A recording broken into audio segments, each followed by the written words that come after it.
મારું નામ સાર્થક છે। મારો સંબંધ એક જમીનદાર પરિવાર સાથે હતો। અમારા ઘરમાં પૈસા, સંપત્તિ અને દરેક વસ્તુની કોઈ કમી નહોતી। અમારા ખાનદાનમાં સદીઓથી એક રિવાજ ચાલ્યો આવતો હતો। જ્યારે મારી બહેનના લગ્ન થયા ત્યારે તે રિવાજ મુજબ મારે પણ મારી બહેનની નણંદ સાથે લગ્ન કરવા પડ્યા।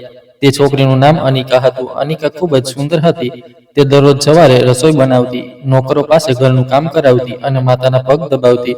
હું આશ્ચર્યચકિત હતો કે આવી છોકરીઓ પણ દુનિયામાં હોય છે। તે મારી પાસે કશું જ માંગતી નહોતી, માત્ર એટલું જ ઈચ્છતી હતી કે હું તેની સાથે માત્ર સત્ય બોલું અને તેની હાજરીને અનુભવું। પણ જેમ જેમ દિવસો વીતતા ગયા, મારામાં એક વિચિત્ર બેચેની જન્મ લેવા લાગી। કદાચ તે બધી વાતો હવે મને બોજ લાગવા માંડી હતી। મેં ઘરમાં ઓછું બેસવાનું શરૂ કરી દીધું, દોસ્તો સાથે વધારે સમય વિતાવવા લાગ્યો અને કંઈક નવું કરવાનો વિચાર લાગ્યો। કંઈક એવું કામ જેને કરવાથી દિલથી પૈસા આવે।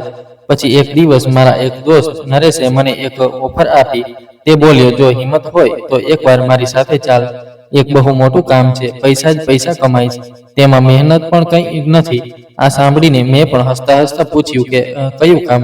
તેણે બસ એટલું જ કહ્યું કે દોલત સહેલાઈથી મળશે, વધારે સવાલ ન કર, તું માત્ર હા કહી દે। મને પણ એવો જ કોઈ રસ્તો જોઈતો હતો, જેનાથી ઓછા સમય અને ઓછી મહેનતમાં વધારે પૈસા મળી શકે। મારા દોસ્ત પાસેથી આવું સાંભળીને મેં હા કહી દીધી। પછી બસ તે જ દિવસ મારા બદલાવની શરૂઆત હતી। રાત્રે મોડેથી ઘરે આવવું, ક્યારેક ફોન ન ઉઠાવવો અને અવારનવાર જૂઠ બોલીને નીકળી જવું એ હવે મારી આદત બની ગઈ હતી। પરંતુ અનિકા ચૂપચાપ બધું સહન કરતી રહી। તેણે મને કંઈ કહ્યું નહોતું, પણ એક રાત્રે તે મારી સાથે બોલી જ પડી કે તમે ક્યાં જાઓ છો? હવે ઘરમાં આટલું ઓછું કેમ રહો છો? અને અચાનકથી આટલા પૈસા તમે શું કામ કરી રહ્યા છો? તેની વાત સાંભળીને હું પરેશાન થઈ ગયો, પણ બહારથી કઠોર રહ્યો। મેં તેની સામે ખભા ઉલાળ્યા અને કહ્યું કે દોસ્તો સાથે હોઉં છું, બીજે ક્યાં હોઈશ? તને મારા પર શું શંકા છે? અને જેમ પણ કમાઈ રહ્યો છું, તું કેરી ખા, ગોટલીઓ કેમ ગણી રહી છે? ત્યારે તેણે ધીમેથી કહ્યું કે હું તમારા પર શંકા નથી કરી રહી, મને તો તમારી ફિકર છે। મેં નજર ચોરાવીને કહ્યું કે તારે મારી ફિકર કરવાની જરૂર નથી, હું જે પણ કરું છું તારા માટે જ કરું છું। ત્યારે તે ખામોશ થઈ ગઈ, પણ તેની આંખોમાં અવિશ્વાસ ઉતરી આવ્યો। હું પણ દિવસે દિવસે બદલાતો ગયો। મારા ઘરમાં રહેવું હવે મને બોજ જેવું લાગવા માંડ્યું અને અનિકાની સાદગી હવે તો બિલકુલ બેવકૂફી લાગતી હતી। માતાએ પણ મારા બદલાવને અનુભવ્યો, પણ તે ચૂપ રહી। તે માત્ર એટલું જ કહેતી રહી કે પત્નીને તેની હદમાં રાખ, જો તે વધારે બોલવા લાગી જાય છે તો ખાનદાનની ઇજ્જત માટીમાં મળી જાય છે। આ રીતે હું તેમની વાત માનતો રહ્યો। અનિકા માટે મારા દિલમાં જે નરમ ખૂણો હતો તે હવે કઠોરતામાં બદલાવા લાગ્યો હતો। પરંતુ અનિકાએ હાર ન માની। તે દરરોજ મારી રાહ જોતી। જ્યાં સુધી હું ઘરે ન આવતો ત્યાં સુધી તે દરવાજા પર ઊભી રહેતી અને મારા પાછા આવવા પર પૂછતી કે શું તમારા માટે ખાવાનું તૈયાર કરું? અને હું ઘરે ખાતો નહોતો। પછી એક દિવસ જ્યારે હું ગોડાઉનથી પાછો આવ્યો તો તેને મારા રૂમમાં ન જોઈને હું આશ્ચર્યચકિત થઈ ગયો। મેં માતાને પૂછ્યું તો તેમણે કહ્યું કે અહીં ક્યાંય હશે, અથવા કદાચ મોહલ્લામાં ગઈ હશે, બીજે ક્યાં જશે? તું કેમ ગભરાય છે? પણ મારું દિલ ખૂબ જ બેચેન હતું। મને લાગ્યું કે કંઈક ખોટું છે। સત્ય તો એ હતું કે અનિકા હવે ચૂપચાપ મારી પાછળ જવા લાગી હતી। તે મારો પીછો કરવા લાગી હતી। તેને મારા જૂઠાણનો અંદાજ આવી ગયો હતો। તે મારી દરેક વાત પર ધ્યાન આપતી, દરેક પગલા પર નજર રાખતી। હું તેની ખામોશીને તેની કમજોરી સમજતો રહ્યો, પણ તે ખામોશી તેનું હથિયાર હતી। સવારના વહેલી પરોઢના સમયે જ્યારે હું ગોડાઉન તરફ નીકળ્યો ત્યારે પાછળથી કદાચ કોઈ હતું। આ અહેસાસ મારા મગજના ખૂણામાં પણ નહોતો આવ્યો। મેં તો જલ્દીથી મોટરસાયકલ કાઢી અને ખેતરોની વચ્ચેના કાચા રસ્તા પર દોડાવતો ગોડાઉન તરફ નીકળી ગયો। રસ્તો સુનસાન હતો, ગામ હજી જાગવાની તૈયારીમાં હતું અને હું રોજની જેમ એક નવો દિવસ, એક નવી આશા વિશે વિચારી રહ્યો હતો। મારી પાછળ પાછળ તે ચાલી રહી હતી। તેના પગલાંની છાપ માટીમાં દબાઈ રહી હતી, પણ નિયત એક તોફાન હતું। અનિકાએ ગઈ રાત્રે મારા ખિસ્સામાંથી ચાવીની એક નાની નકલ બનાવી હતી અને તેણે નક્કી કરી લીધું હતું કે તે પોતે જ સત્ય સુધી પહોંચશે। તેણે મારા ઘણા જૂઠાણા હમજ કર્યા હતા। ઘણી રાતો તેણે ઊંઘ વગરની ગુજારી હતી અને ઘણા દિવસો એકલા દિલને દિલાસો આપ્યો હતો। પણ હવે તેની અંદર ઘણું બધું ફૂટી ગયું હતું। ગોડાઉન સુધી પહોંચ્યા પછી તે તાળું ખોલ્યું, અંદર દાખલ થયો અને ગેટ બંધ કરી દીધો અને તે થોડીવાર ઝાડીઓમાં છુપાઈ રહી। પછી ધીમે ધીમે આગળ વધી અને દિવાલના છિદ્રમાંથી અંદર ઝાંકવા લાગી। દેખાવ એવો નહોતો જે કોઈ પણ વિચારી શકે, કારણ કે ત્યાં બે ઉંમરના છોકરાઓ સાંકળોમાં બંધાયેલા હતા. એક ખૂણામાં 3 છોકરીઓ ચૂપચાપ બેઠી હતી. તેમની આંખોમાં ડર સ્પષ્ટ દેખાતો હતો. એક રૂમમાં ખોખા ભરેલા હતા, જેમાં બાળકોના સ્કૂલ બેગ, કપડાં અને જાલી દસ્તાવેજો હતા. તેના શ્વાસ તેજ થઈ ગયા. દિલ ગળામાં આવી ગયું, પણ તે ચીસ ન પાડી શકી. તે બસ ઘૂંટણીએ બેસી ગઈ અને જમીન પર હાથ રાખીને પોતાને સંભાળી. થોડી ક્ષણો તે ત્યાં જ બેસી રહી. પછી પાછળ હટીને ભાગતી ગામ તરફ પાછી ફરી. રસ્તામાં ઘણીવાર તે અટકી. તેણે પોતાના પાછળ પણ જોયું, જાણે કે ડર હોય કે કોઈ તેનો પીછો કરી રહ્યું હોય. પછી ઘરે પાછા પહોંચીને તે તરત જ રૂમમાં ચાલી ગઈ, દરવાજો બંધ કરી દીધો અને ફ્લોર પર બેસી ગઈ. થોડીવાર પછી જ્યારે હું આવ્યો તો રોજની જેમ તેણે મને નમસ્તે કર્યું, પણ તેની આંખોમાં હવે કંઈક અલગ હતું. મેં પૂછ્યું કે શું થયું છે?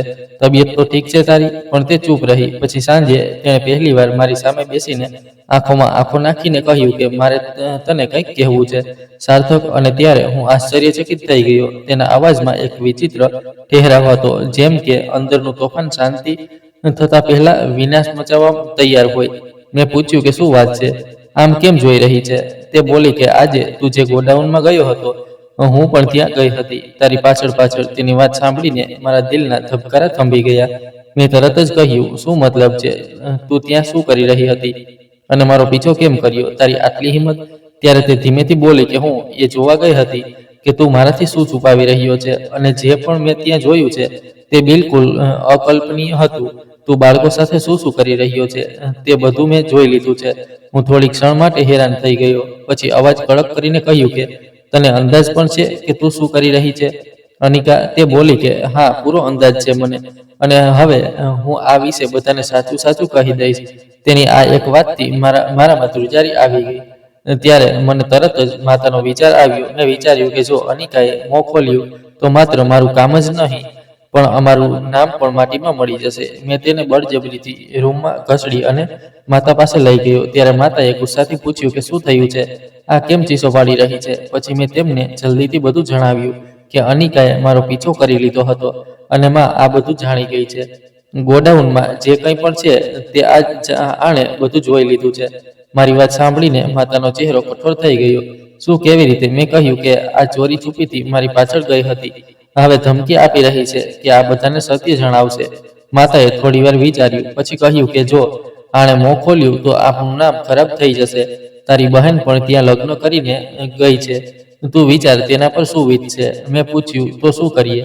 પછી માતાએ ધીમેથી કહ્યું કે ખામોશ કરી દે આને, હવે તેનું જીવતું રહેવું ઠીક નથી.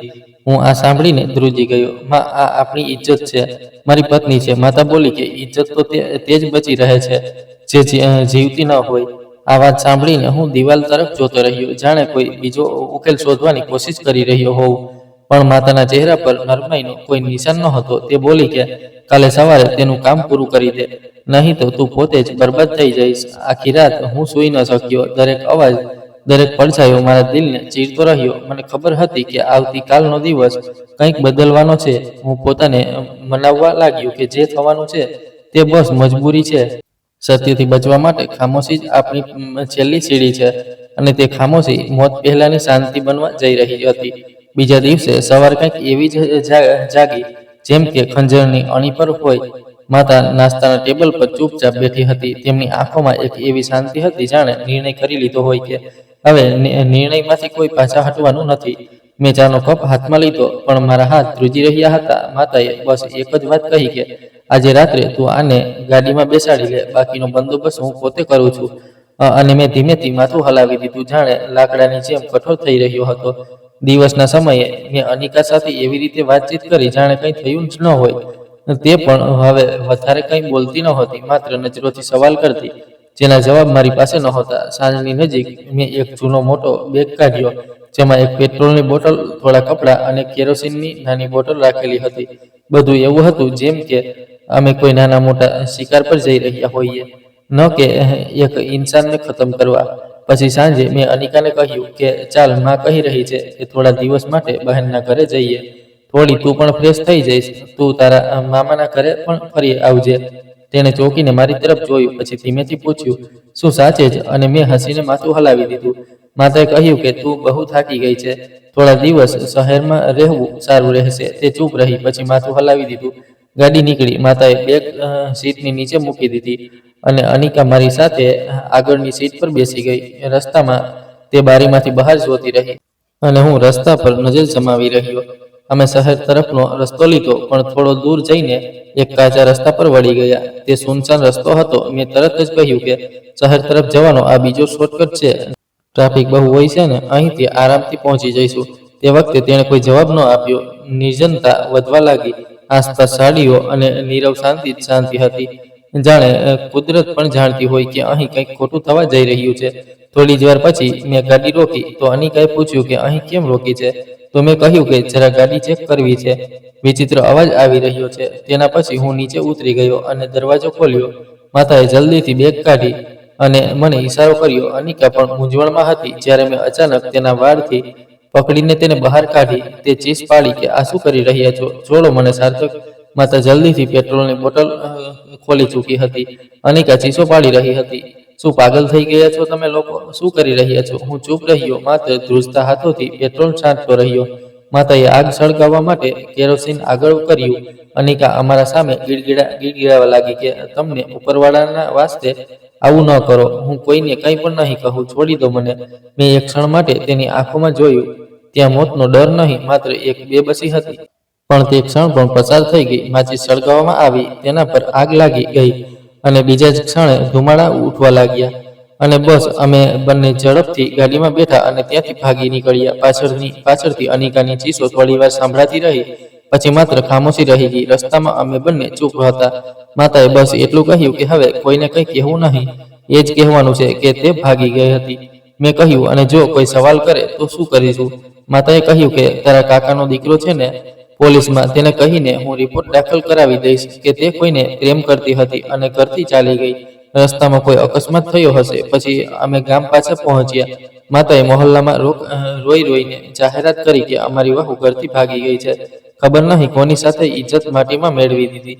અમે પોલીસ સ્ટેશનમાં પણ રિપોર્ટ દાખલ કરાવી છે અને ત્યાં એક બળી ગયેલી લાશ બતાવવામાં આવી. અમે તેના પર વિશ્વાસ કરીને બતાવ્યું કે તે જ અનિકા છે. તેની સાથે કોઈ અકસ્માત થયો હશે. પછી અમે તેના અંતિમ સંસ્કાર પણ કર્યા. લોકોને બોલાવીને બતાવ્યું કે અમે કેટલા દુઃખી છીએ. માતાએ સફેદ કપડાં પહેરી લીધા. મેં 3 દિવસ માટે બધા સાથે વાત કરવાનું બંધ કરી દીધું. ગામવાળાઓએ હમદર્દી બતાવી અને વાર્તા પૂરી થઈ ગઈ. શોકના દિવસો ઓછા હતા, પણ શાંતિ તેનાથી ક્યાંય વધારે લાંબી હતી. ગામની અંદર અમારા ઘર પર શાંતિ છવાઈ ગઈ હતી અને લોકોએ ધીમે ધીમે એ માની લીધું હતું કે અનિકાનો મામલો હવે ખતમ થઈ ચૂક્યો છે. માતા સવારમાં બેઠકમાં ઝાડુ દેતી, જાણે કંઈ થયું જ ન હોય. હું રોજ ખેતરો પર જતો, પણ હવે તે ખેતરો મને વેરાન લાગતા હતા. ગોડાઉનનો કારોબાર ફરીથી ચાલુ થયો. તેજ ટ્રક, તેજ કાગળો, તેજ સોદો. એવું લાગતું હતું કે બધું રૂટીન પર આવી ગયું છે, પરંતુ સત્ય ક્યારેય બિલકુલ દફન થતું નથી. તે રાત્રે અંગારાની જેમ ચૂપચાપ સળગતું રહે છે. મારા શાળા અદ્રિકે એકદમ ગામમાં વધારે સમય વિતાવવાનું શરૂ કરી દીધું. તેનો અંદાજ કંઈક બદલાયેલો હતો. તે રોજ કોઈને કોઈની સાથે બેસીને વાતો કરતો, ક્યારેક મંદિરના પંડિતજી સાથે, ક્યારેક ગામના વૃદ્ધો સાથે. કલાકો સુધી વાતો કરતો. અને એક દિવસ ગલીમાં મારી તેની સાથે બહેસ થઈ ગઈ. તે ચૂપ રહ્યો, પણ નજર ટકાવીને જોતો રહ્યો. મેં હસીમાં વાત ટાળી દીધી કે શું વાત છે અદ્રિક, આજકાલ તું બહુ ફ્રી છે? તે બોલ્યો કે બસ થોડી કડીઓ જોડવાની કોશિશ કરી રહ્યો છું, અને પછી શાંતિથી ચાલ્યો ગયો. આ વાત મારા માટે ખૂબ જ ભારે હતી. સાંજે મેં માતાને આ વાતનો ઉલ્લેખ કર્યો કે અદ્રિક કંઈક વધારે જ માથું ખપાવી રહ્યો છે. માતાએ મારી વાત પર ખભા ઉલાળ્યા કે તું પરેશાન ન થા, તેની પાસે કોઈ પુરાવો જ નથી. અનિકાની લાશ બધાએ જોઈ છે અને રિપોર્ટ પણ થઈ ગઈ છે. હવે કંઈ સાબિત નહીં થઈ શકે. મેં મારા દિલને દિલાસો આપ્યો, પણ અંદર બેચેની વધવા લાગી હતી. અહીં મારી બહેન ખુશ્બુના સાસરિયામાંથી ખબર આવવાનું શરૂ થઈ ગયું કે તે સસરો શંકા કરી રહ્યો છે. તેને લાગવા માંડ્યું હતું કે જરૂર કંઈક છુપાવવામાં આવ્યું છે. અને મારો સાળો અદ્રિક, જે મારો બનાવી પણ હતો, હવે બે તરફી નફરતનું બીજ બની ગયો હતો.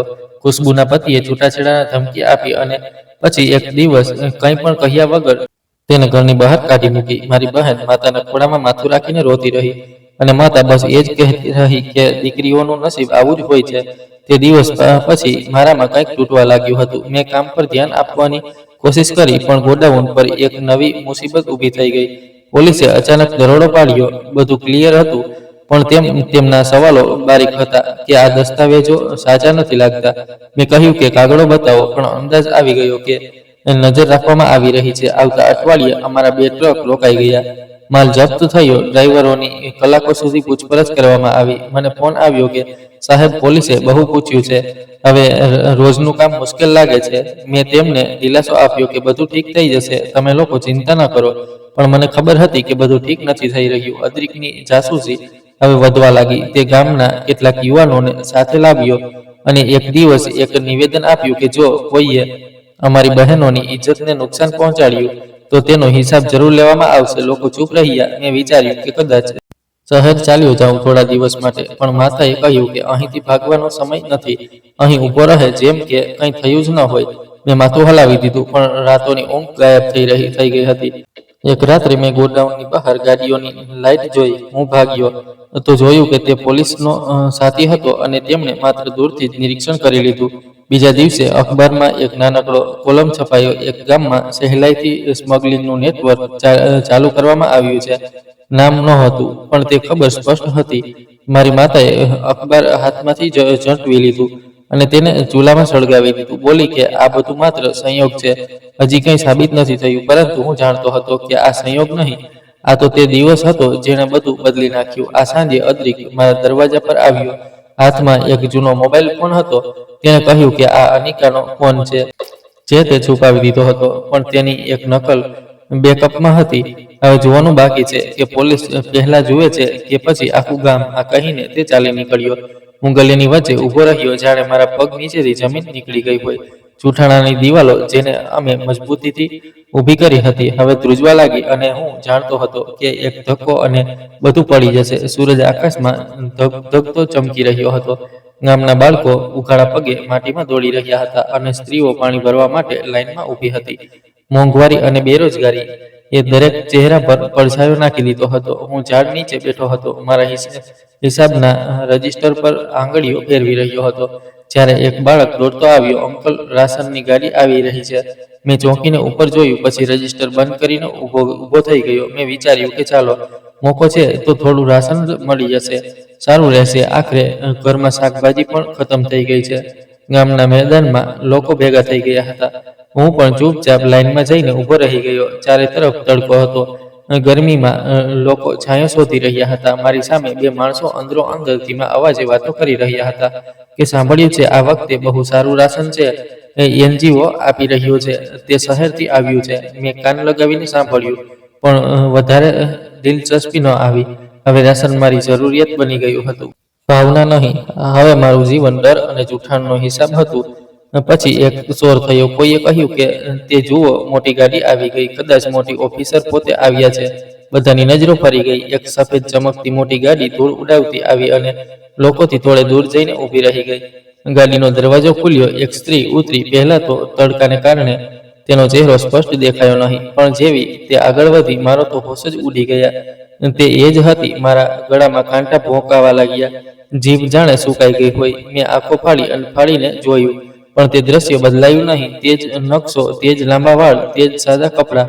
પણ આ વખતે કંઈક અલગ હતું. તે પણ શાંત હતી, પણ શાંતિમાં તાકાત હતી. તે લોકો સાથે હસીને વાત કરી રહી હતી. હાથમાં રાશનના થેલા પકડીને સ્ત્રીઓને આપી રહી હતી. બાળકોના માથા પર હાથ મૂકી રહી હતી. મારી સાથે ઊભેલા માણસે ધીમા અવાજે કહ્યું કે આ તો બહુ શરીફ લાગે છે કે કોઈ એનજીઓ માંથી આવી છે. મેં ગરદન ફેરવીને જાણે તેની વાત સાંભળી.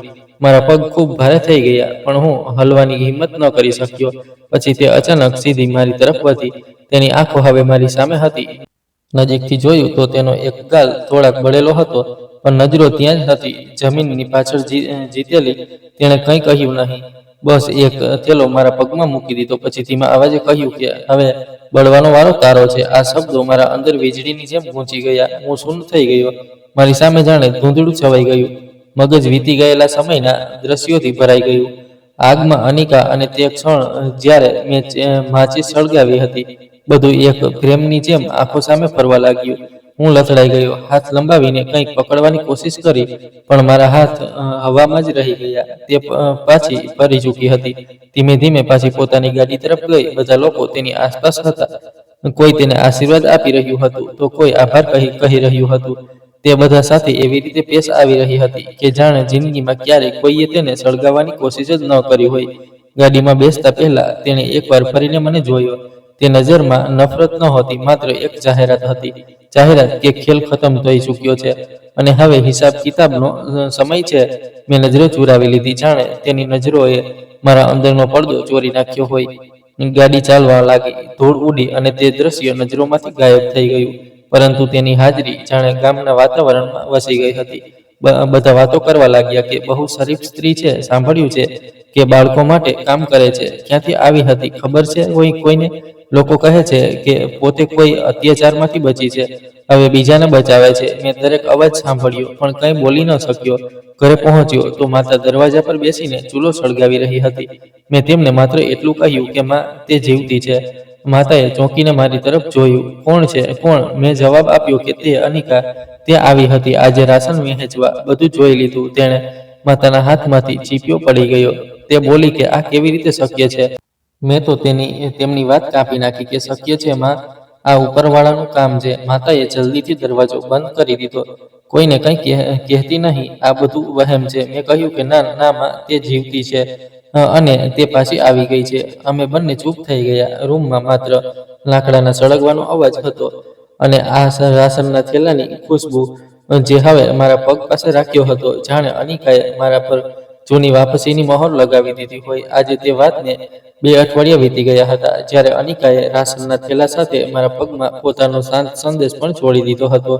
હું દરરોજ આ ડરમાં જીવતો રહ્યો કે તે દ્રશ્ય ફરીથી પાછું આવશે, પરંતુ મને આ અંદાજ નહોતો કે આ વખતે માત્ર દ્રશ્ય નહીં પણ આખો હિસાબ કિતાબ મારા માથે આવી ચૂક્યો છે. સવારનો સમય હતો. સૂરજનું પહેલું કિરણ હજી જમીનને ચમકાવી રહ્યું હતું ત્યારે અચાનક દરવાજા પર જોરદાર ખટખટાહટ થઈ. માતા ગભરાઈને ઉઠી અને મેં પણ દરવાજો ખોલ્યો તો 8 પોલીસવાળા સામે ઊભા હતા. સાર્થક, એક ઓફિસરે ઊંચા અવાજે મારું નામ પોકાર્યું. મેં કહ્યું કે જી, હું જ સાર્થક છું. તેઓ બોલ્યા કે તમને બાળકોના ગેરકાયદેસર અપહરણના આરોપમાં ધરપકડ કરવામાં આવે છે. મારા પગ નીચેથી જમીન નીકળી ગઈ. મેં કંઈક કહેવાની કોશિશ કરી કે આ કોઈ ગેરસમજ છે પણ ત્યાં સુધીમાં એક સિપાહી મારા હાથમાં હથકડીઓ નાખી ચૂક્યો હતો. ગોડાઉન ક્યાં છે? ઓફિસરે સવાલ કર્યો. મેં નજર ચોરવીને કહ્યું, કયું ગોડાઉન? તો એક સિપાહી આગળ વધ્યો, મારા કોલરથી પકડીને બોલ્યો કે તે જ ગોડાઉન જેનો ખબર અમને તે વિડીયોથી મળ્યો છે. તેણે ફોન કાઢ્યો અને મને બતાવ્યો. અનિકાની રેકોર્ડિંગ કરેલી ગુપ્ત વિડીયો. બાળકો સાંકળોમાં બંધાયેલા હતા અને હું પોતે તેમની સાથે સોદો કરતો દેખાઈ રહ્યો હતો. મારા ગળામાંથી અવાજ ન નીકળી શક્યો. મારા કિસ્સા જે ક્યારેક જમીનદારોની શાન હતા, હવે અખબારની બ્રેકિંગ ન્યૂઝ બનવાના હતા. પોલીસ મને ઢસડતી ગાડી સુધી લઈ ગઈ.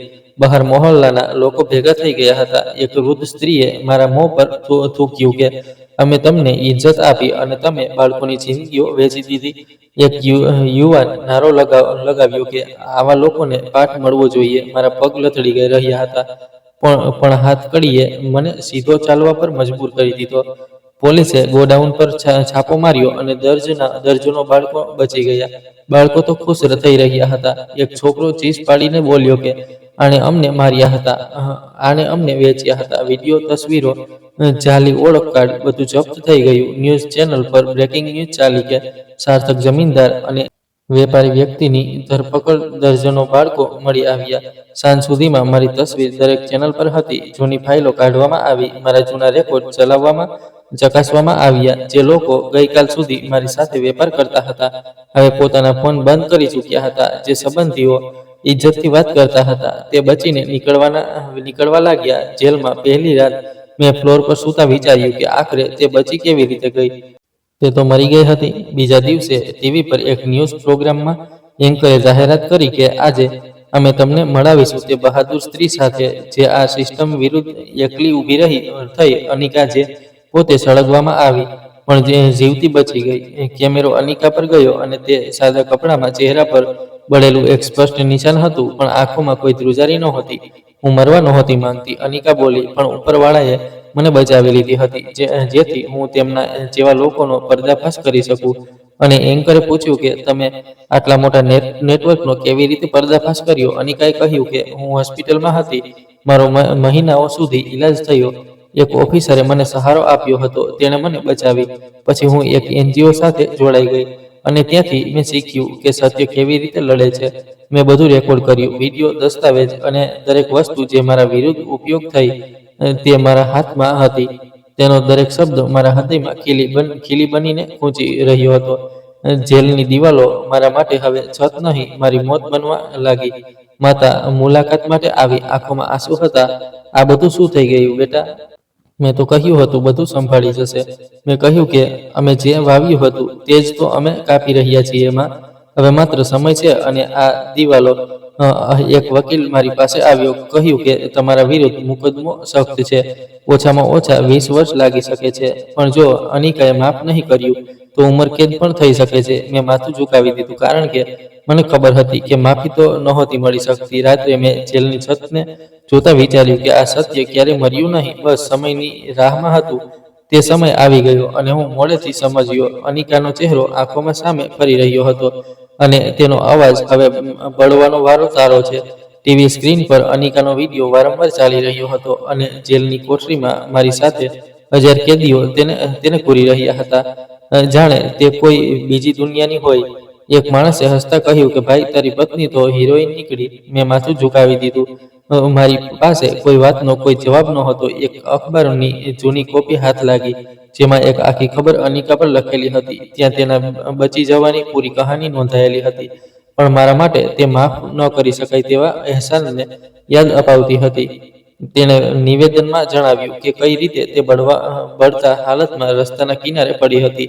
એક સિનિયર સરકારી ઓફિસર જે તે દિવસે એક કામ માટે નજીકના વિસ્તારમાંથી પસાર થઈ રહ્યો હતો. તેને દૂરથી ધુમાડાનો વાદળ જોયો. તેણે તરત જ ગાડી રોકી. ત્યાં પહોંચ્યો તો અનિકાને બળેલા હાલતમાં જોઈ. ત્યાં હાજર કેટલાક લોકો તેને મૃત જાહેર કરી દીધી, પણ તે ઓફિસરે તરત જ એમ્બ્યુલન્સ મંગાવી.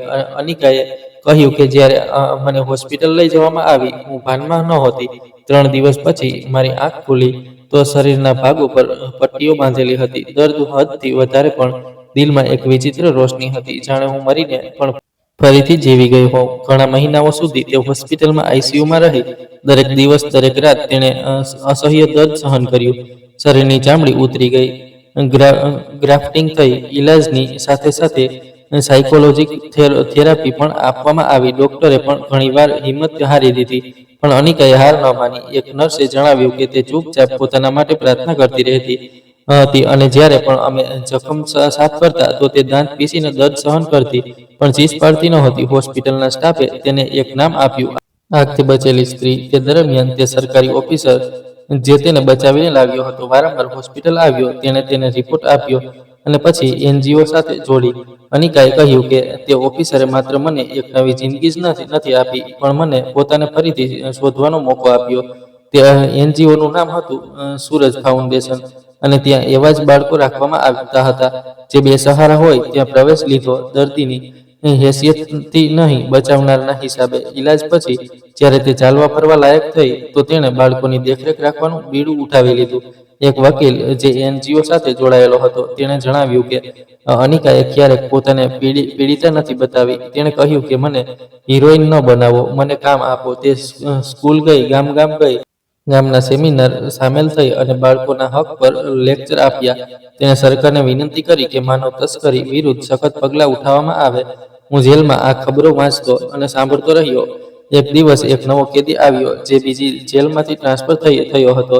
તે બોલ્યો કે મેં તે સ્ત્રીને એકવાર લેક્ચર આપતા સાંભળી છે. કહે છે કે આપણા બધાનો એક ધર્મ છે કે જે અત્યાચારમાંથી આપણે પસાર થયા છીએ તે બીજા પર ન ગુજરે. તે હસવા લાગ્યો. અને તું તેનો પતિ હતો ને?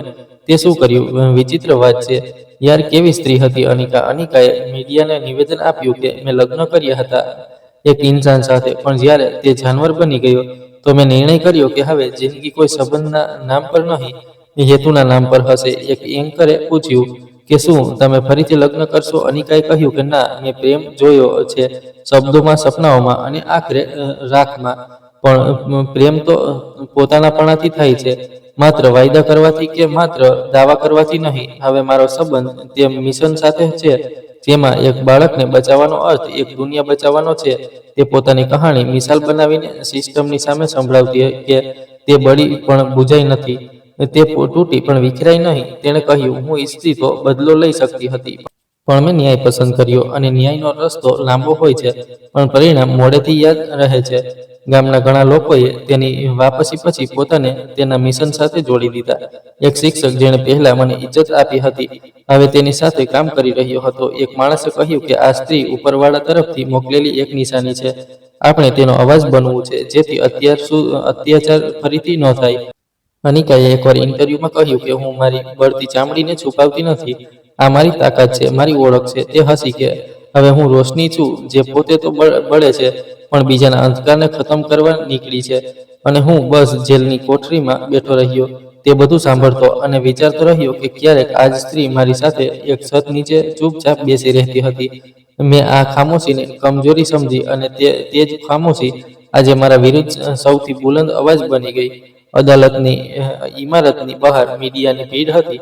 અંદર શાંતિ છવાયેલી હતી, પણ દરેક ચહેરો અદાલતના રૂમ નંબર 3 તરફ ટકેલો હતો. ત્યાં જ મારા નસીબનો ચુકાદો થવાનો હતો. હું વકીલ સાથે અદાલતમાં દાખલ થયો. સફેદ કપડામાં હથકડીઓ સાથે મારો ચહેરો અખબારના પેપર પર પહેલાથી જ કસૂરવાર બની ગયો હતો. વકીલે ધ્રુજતા અવાજે કહ્યું કે અમે અપીલ દાખલ કરી દીધી છે, પણ જજનું વલણ સખ્ત છે. કદાચ ચુકાદો આજે જ સંભળાવી દેવામાં આવે. અદાલતમાં મારી સામે તે બધા લોકો બેઠા હતા, જેમની આંખોમાં ક્યારેક મારા માટે ઇજ્જત હતી, તેમનામાં હવે માત્ર નફરત અને હતાશા હતી.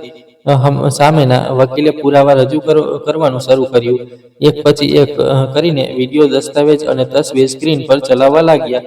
અદાલતના દરેક માણસે મારા ગોડાઉનમાં સાંકળોથી બંધેલા બાળકોને જોયા, જાલી ઓળખ કાર્ડની ફોટોકોપી અને તે વિડીયો જેમાં હું પોતે સોદો કરતો નજર આવી રહ્યો હતો. મારા વકીલે કહ્યું કે આ વિડીયો એડિટ કરવામાં આવી છે. હોઈ શકે છે કે ગવાહ પર દબાણ હોય. જજે ધ્યાનથી સાંભળ્યું, પણ પરિણામ ન બદલાયા. અદાલતમાં એક નોકરે રજૂ કરવામાં આવ્યો, જેણે નિવેદન આપ્યું કે મેં પોતે બાળકોને ત્યાં કામ કરતા જોયા. મારા વાંધા પર મને ધમકાવવામાં આવ્યો અને નોકરીમાંથી કાઢી મૂકવામાં આવ્યો. બાળકોમાંથી જેની ઉંમર માત્ર 11 વર્ષ હતી, તેને ગવાહી માટે લાવવામાં આવ્યો. તેને અદાલતમાં કહ્યું કે અમને બિસ્કિટ આપવાનું લાલચ આપવામાં આવ્યું હતું, પછી અમને કેદ કરી લેવામાં આવ્યા. દરરોજ કામ કરાવવામાં આવતું, અને જો કોઈ ચીસ પાડતું તો મારવામાં આવતું. તેનો અવાજ ધ્રુજી રહ્યો હતો, પણ શબ્દો સચ્ચાઈથી ભરેલા હતા. તેના પછી એક છોકરી આવી, જે એનજીઓ પાસે હતી. કટઘરામાં ઊભી રહી. તે બોલી કે મને લાગ્યું હતું કે હું ક્યારેક બહાર નહીં આવું. તે અમને ઇન્સાન સમજતા નહોતા. અદાલતમાં શાંતિ છવાઈ ગઈ. પછી સમય આવ્યો અનિકાની ગવાહીનો. તે ધીમા પગલાંથી ચાલતી અદાલતમાં દાખલ થઈ. તેના હાથમાં ફાઇલ હતી, અને ચહેરા પર તે જ શાંતિ અને આત્મવિશ્વાસ જેને હું ઓળખવામાં લાગ્યો હતો. અદાલતમાં હાજર દરેક માણસે જાણે શ્વાસ રોકી લીધો હોય. તે બળેલી હતી, પણ ચહેરા પર આત્મવિશ્વાસ સાથે ગવાહી આપવા ઊભી હતી. મારું નામ અનિકા છે, તેણે શરૂઆત કરી, અને હું તે માણસની પત્ની હતી જેના પર આજે મુકદ્દમો ચાલી રહ્યો છે. હું તેના ઘરની ઇજ્જત હતી, પણ એક દિવસ હું તેના સૌથી મોટા રાજની સાક્ષી બની ગઈ. તેનો અવાજ ઊંચો નહોતો, પણ દરેક શબ્દ સ્પષ્ટ સંભળાઈ રહ્યો હતો કે મને મારવામાં આવી, સળગાવવામાં આવી.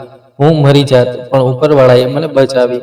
હું બચી, જેથી બીજા બાળકોને બચાવી શકું. જજે સવાલ કર્યો કે શું તમારી પાસે કોઈ પુરાવો કે કોઈ ગવાહી હાજર છે જે મદદ કરી શકે? અનિકાએ ફાઇલ ખોલી કે આ મારા શરીરનો મેડિકલ રિપોર્ટ છે, આ મારું પોલીસ નિવેદન, અને આ હોસ્પિટલના તે કાગળો છે જેમાં લખેલું છે કે હું બળી જવા છતાં જીવિત રહી. તેણે બધું એક પછી એક કરીને અદાલતમાં રજૂ કરી દીધું. મારા વકીલે વાંધો ઉઠાવ્યો કે આ પતિ પત્નીની દુશ્મની હોઈ શકે છે. જજને સવાલ કરવામાં આવ્યો કે તમારી પાસે કોઈ બીજો એવો પુરાવો છે જે આ નિવેદનને ખોટું સાબિત કરે? વકીલે નજર ઝુકાવી દીધી. મેં આંખો બંધ કરી લીધી. જજે ચુકાદો સંભળાવવા માટે 20 મિનિટનો સમય લીધો. જ્યારે તેઓ પાછા ફર્યા તો અદાલત ફરીથી ચૂપ થઈ ગઈ. સાર્થકને બધા ગવાહો અને પુરાવાઓને જોતા અદાલત આ નિષ્કર્ષ પર પહોંચી છે કે બાળકોની ગેરકાયદેસર તસ્કરી અને લોકોની હત્યાના ગુનામાં સામેલ હોવાનું જાણવા મળ્યું છે. અદાલત તમને 15 વર્ષની સજા સંભળાવે છે. મારું દિલ ધબકવાનું જ ભૂલી ગયું. વકીલે મારા ખભા પર હાથ મૂકી દીધો. અમે અપીલની કોશિશ કરીશું, પણ હાલમાં પોલીસ મને હથકડી લગાવીને લઈ જવા લાગી. હું દરવાજા તરફ વધ્યો અને એકવાર પાછળ ફરીને જોયું. અનિકા ત્યાં જ ઊભી હતી. ગવાહોની આડમાં ચહેરા પર શાંતિ અને આંખોમાં ચમક, કોઈ આંસુ નહીં, કોઈ ખુશી નહીં, માત્ર એક ખામોશ જાહેરાત કે ન્યાય પૂરો થઈ ગયો. હું જાણતો હતો તેણે મને ક્યારેય માફ નહીં કર્યો, તેણે બદલો ન લીધો, તેણે મને મારા આત્માના હિસ્સામાં છોડી દીધો. આજ મારી સખ્ત સજા હતી. દરરોજ જીવતે જીવ તેના સામે હાર માનવી. જેલની સળિયાઓ બધા માટે એક જેવી હોય છે, પણ મારા માટે દરેક સવાર એવી એક નવી મુશ્કેલી લઈને આવી. શરૂઆતમાં મેં કોશિશ કરી કે કોઈ રીતે સમય પસાર કરું, કેદીઓ સાથે દોસ્તી કરી, પણ જલ્દી જ અંદાજ આવી ગયો કે આ જગ્યા માત્ર શરીરને કેદ નથી કરતી, આત્માને પણ જકડી લે છે. મેં રૂમના ખૂણામાં બેસવાનું શરૂ કરી દીધું. નાનકડો કાગળ અને પેન માગીને લાવ્યો. પછી લખવાનું શરૂ કરી દીધું. પહેલા દિવસે મેં લખ્યું કે હું સાર્થક છું અને હું કાતિલ નહીં, માત્ર મજબૂર હતો.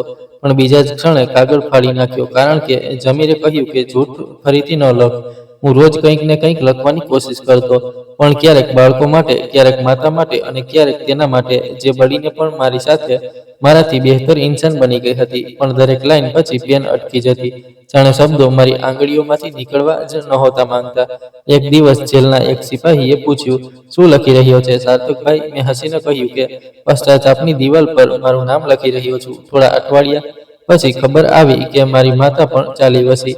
તે ક્ષણે એવું લાગ્યું જેમ કે દિલ પર કોઈએ હથોડો માર્યો હોય. જેલરે માત્ર એટલું કહ્યું કે અંતિમ સંસ્કારમાં જવા માંગતા હોવ તો અરજી લખી દો, પણ મંજૂરી મુશ્કેલ છે. મેં અરજી લખી, પણ બીજા દિવસે ઇનકાર થઈ ગયો. હું કોટરીમાં સૂતો રહ્યો, છતને ઘૂરતો રહ્યો અને દિલમાં માત્ર એક જ સવાલ ફૂંકતો રહ્યો, જો માતાને ખબર હોત કે દીકરાના હાથ આવા ગુનાહો કરશે તો શું તે મને જન્મ આપત? મારી બહેનની પણ ખબર આવી તો તે તો માતા સાથે જ રહેતી હતી. ફરીથી લગ્ન માટે કોઈ સંબંધ નહોતો. અદ્રિકે મારા મુકદ્દમા પછી તેને એકલી છોડી દીધી હતી. મારી વજહથી તેની જિંદગી પણ એક બંધ ગલી બની ગઈ હતી. તે કોઈને જવાબ નહોતી આપતી, માત્ર મંદિરમાં બેસી રહેતી હતી અને બસ એ જ પ્રાર્થના કરતી કે ઉપરવાળા મારા ભાઈને સાચા રસ્તા પર ચાલવે અથવા સજા પૂરી થવા દે, પણ તેને સત્યનો ચહેરો બતાવી દે. જેલની અંદર સમય જાણે સાપની જેમ સરકી રહ્યો હતો. દરેક સમયની ગણતરી દિવાલ પર એક ખંજવાળ જેવી લાગતી. હું એક દિવસ કોટરીના એક ખૂણામાં લાકડાની નાનકડી તકતી બનાવી અને તેના પર મારા હાથથી માફી લખી. તે તકતીને હું દરરોજ સવારે જોતો, જાણે પોતાને યાદ કરાવતો હોઉં કે હું કેટલો મોટો ગુનેગાર છું. કોઈ દરવાજો હજી પણ ખુલ્લો છે, કદાચ ઉપરવાળાનો દરવાજો. એક દિવસ જેલની અંદર એનજીઓ વાળા આવ્યા કેદીઓને લેક્ચર આપવા. તેમાં એક યુવાન છોકરી પણ હતી જે બાળકોની સુરક્ષા પર વાત કરી રહી હતી. તેણે કહ્યું કે અમારી એક રખવાળી છે જે પોતે અત્યાચારમાંથી પસાર થઈ ચૂકી છે, પણ હવે બીજાઓ માટે રોશની બની ચૂકી છે. મારું દિલ ધબકી ગયું અને મેં સિપાહીને પૂછ્યું કે આ કોની વાત કરી રહી છે?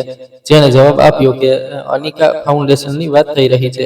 ખબર હોવી જોઈએ તમને, તે તો તમારી તેની વાત પૂરી ન થઈ શકી, પણ મારા દિલમાં તોફાન ઉઠી ગયું હતું.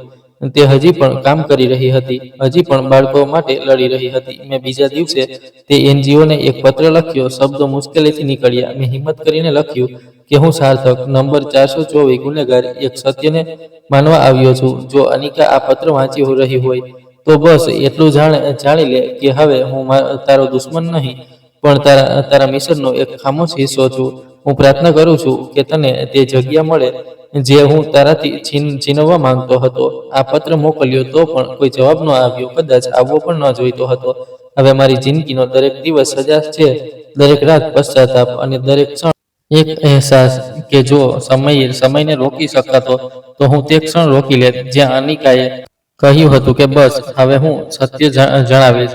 સમયની રેતી હાથોમાંથી નીકળી ચૂકી હતી અને હવે મારા હાથમાં માત્ર ખાલી મુઠ્ઠી હતી. તે મુઠ્ઠી જે ક્યારેક અનિકાનો હાથ પકડી શકતી હતી, હવે સળિયાઓમાં સમેટાઈને રહી ગઈ હતી. તે દિવસે જેલનું વાતાવરણ રોજ કરતાં કંઈક અલગ હતું. કેદીઓની લાઈન લાગેલી હતી, સિપાહીઓની અવરજવર વધી ગઈ હતી.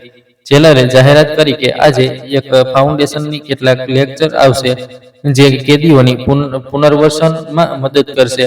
બધાએ સામેલ થવું જરૂરી છે. મેં માથું ઝુકાવીને બેઠા બેઠા સાંભળ્યું. કોઈ નવો ચહેરો, કોઈ નવો અવાજ. મારા માટે બધું બસ સ્વર હતો. બપોરે હથકડી ખોલવામાં આવી, બધાને હોલમાં લઈ જવામાં આવ્યા. ત્યાં એનજીઓની ટીમ પહેલાથી જ હાજર હતી. તે યુવાન છોકરીઓ, કેટલાક પુરુષો અને તેમની સાથે કેટલાક બાળકો, તે જ બાળકો જે ક્યારેક મારા જેવા લોકોના હાથે શિકાર બનતા હતા અને હવે તે તેમના માટે મિસાલનો માર્ગ બની ચૂક્યા હતા. તેમણે કાર્યક્રમ શરૂ કર્યો. બાળકોએ કવિતા સંભળાવી, ફાઉન્ડેશન વાળાઓએ સ્ટેજ પર આવીને ભાષણ આપ્યા અને બાળકોના હક, તેમની સુરક્ષાનો સંદેશ હતો.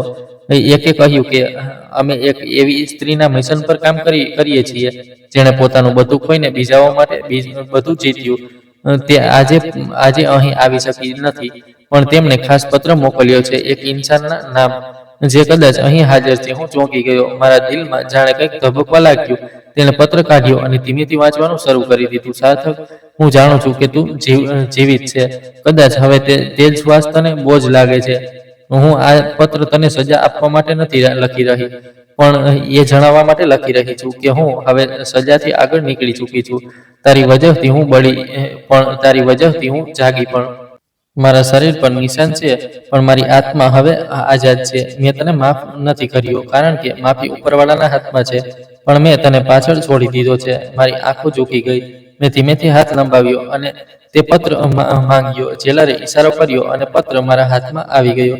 કાગળની સુગંધમાં જેની હાજરી અનુભવાઈ રહી હતી, જાણે તે મારી સામે ઊભી હોય. હું હવે તે બાળકો સાથે છું જેમને તે કેદી કર્યો, પણ મેં તેને આઝાદ કર્યા. હું ઈચ્છું છું કે તું પણ હવે પોતાને ઓળખે, ન પતિ બન, ન ગુનેગાર, પણ એક ઇન્સાન તરીકે. જો તું બદલવા માંગે છે તો તારો રસ્તો તે હશે જે ભલાઈનો, સચ્ચાઈનો અને સાચા માર્ગનો છે. મારી આંખો ભીની થઈ ગઈ હતી, પણ આંસુ ન પડ્યા. કદાચ શરમજનકતા આંસુને વહેવાની ઇજાજત નહોતી આપતી. તેના પછી તે લોકોએ કેટલીક તસવીરો બતાવી જેમાં અનિકા કોઈ સ્કૂલમાં બાળકોને ભણાવી રહી હતી, ક્યાંક અદાલતમાં ગવાહ ઊભી હતી, ક્યાંક કોઈ માટીના ઘરમાં એક વૃદ્ધ સ્ત્રી સાથે બેસીને હસી રહી હતી. એક યુવાન છોકરી જેનું નામ બબીતા હતું સ્ટેજ પર આવી અને બોલી કે હું આ બાળકોમાંથી એક છું જેને અનિકા દીદીએ બચાવ્યા.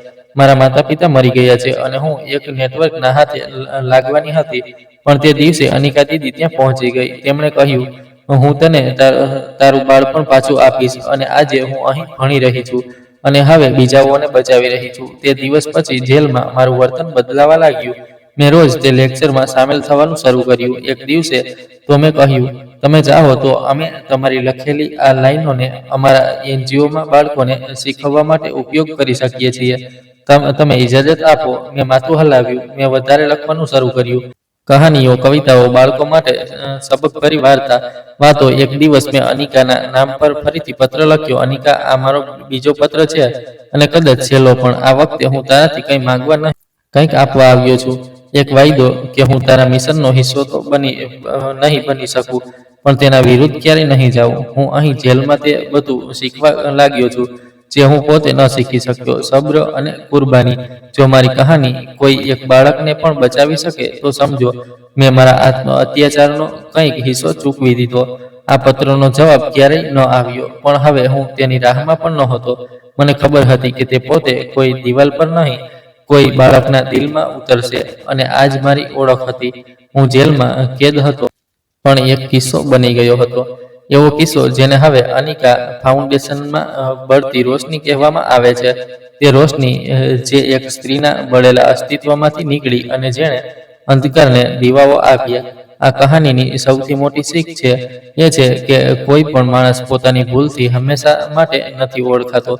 જીવન દરેકને બદલવાનો મોકો જરૂર આપે છે. બસ ફરક એ વાતનો હોય છે કે કોણે તે મોકાને સાચેમાં અપનાવે છે અને કોણ તેનાથી ભાગે છે. પોતાની ભૂલને માનવી અને તેના બોજ સાથે ઈમાનદારીથી જીવવું સૌથી મુશ્કેલ કામ છે, પણ તે જ વચ્ચે ઇન્સાન પોતાને ફરીથી બુને છે. ભલે સજામાં હંમેશા જલ્દી માફ નથી કરતો.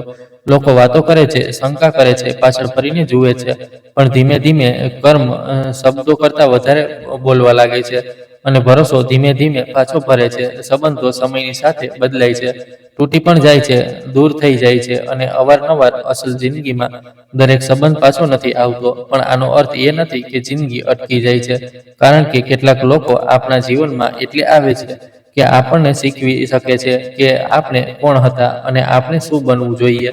સાર્થકની કહાની એ જણાવે છે કે જ્યારે ઇન્સાન બીજાઓની મદદ કરવાનું શરૂ કરી દે છે તો અસલમાં તે પોતાને અંદરથી જોડવાનું શરૂ કરે છે, કારણ કે ભૂલ ઇન્સાનને પાડી જરૂર શકે છે, પણ આગળ વધવાનો નિર્ણય તેને ફરીથી ઊભો કરી દે છે. એટલે એક સચ્ચાઈ એ જ છે કે ઇન્સાનની ઓળખ તેની ભૂલથી નહીં, પણ ભૂલ પછી ઉઠાવેલા દરેક નાના પગલાંથી હોય છે. અને બદલાવ હંમેશા ત્યાંથી શરૂ થાય છે જ્યાં ઇન્સાન પોતાનાથી ભાગવાનું છોડી દે છે. દોસ્તો, આશા રાખું છું કે તમને અમારી કહાની પસંદ આવી હશે. જો કહાની પસંદ આવી હોય તો વિડીયોને લાઈક કરો, ચેનલ પર નવા હોવ તો ચેનલને સબસ્ક્રાઇબ કરો, અને હા, નોટિફિકેશન બેલને જરૂર દબાવો જેથી આગામી અપડેટ સૌથી પહેલા તમને મળે. આભાર.